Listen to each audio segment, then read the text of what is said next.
जेते कहले भी शुणुनाहांती केंद्र कोयला मंत्री प्रहलाद जोशी। दूर हेउनी कोयला संकट। कोयला अभाव हाथ बांधी बसिले राज्यर एमएसएमई शिल्प। कोयला संकट दूर नहेले राज्यर 10 लाख लोक रोजगार हराइबे। एपरी उद्वेग प्रकाश करी Utkal chambers of commerce limited बा यूसीसीआई कोयला मंत्री और रेल मंत्री को चिठी लिखिछे। भारतीय पावर प्लांट बर्तमान एभली संकट अवस्था पहुंची जो थे आपंकर स्टॉक 15 दिन रखा कथा 15 दिन जगह 2 ରୁ 3 दिन पर्यंत स्टॉक बर्तमान अच्छी तेणु कौन मुहूर्त से सीपीपी बंद हो गला इट विल टोटाली इंपैक्ट करिवो आमर टोटल एमएसएमई सेक्टर को and 1 million people will be affected and impacted by this and एथिलागी सेंटर आमर जो प्रहलाद जोशी अच्छा आमर जे मानवर मंत्री अच्छा सेंटर रे सी दायी रहे। हिसाब दे शिल्प संघ कही केंद्र सरकार को कोयला नीलाम लिंकेज नीति अनुजाई ओडिशा को दैनिक 300 लाख कोयला आसिबा कथा। एथिरु 75% कोयला पावर प्लांट एवं बाकी 25% आलुमिनियम और आनुषंगिक एमएसएमई यूनिट पाई देबार व्यवस्था रही।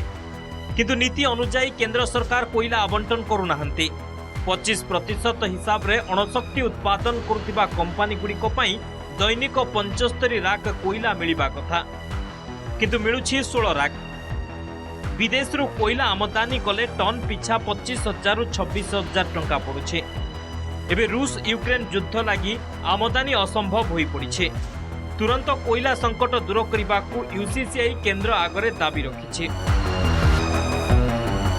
कोल ऑक्शन पॉलिसी जोटा करथिले से लिंकेज पॉलिसी ता देरे 300 टन से 300 रेक प्रतिदिन डिस्पाच करवा कथा ता देरे 25% फॉर नॉन पावर सेक्टर 75% जीवा कथा फॉर पावर प्लांट्स। आमर अनुरोध जे प्रहलाद जोशी ताको सीरियसली नियंतु। आम पाखे 25% कोयला गच्छित रही भारत वर्षर किंतु आम स्टेट रे जदि लोक मैंने कोयला न पाइबे इंडस्ट्री बंद हो बड़ दुखर जिनस किसी रही।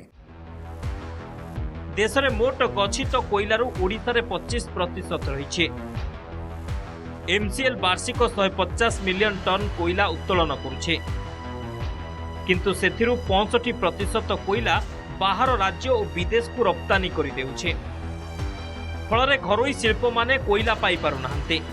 राज्य रे कोयला उपरे निर्भर करुथिबा जेति क्षुद्र और मध्यम शिल्प अछि सेमानंको पाई वार्षिक 95 मिलियन टन आवश्यक।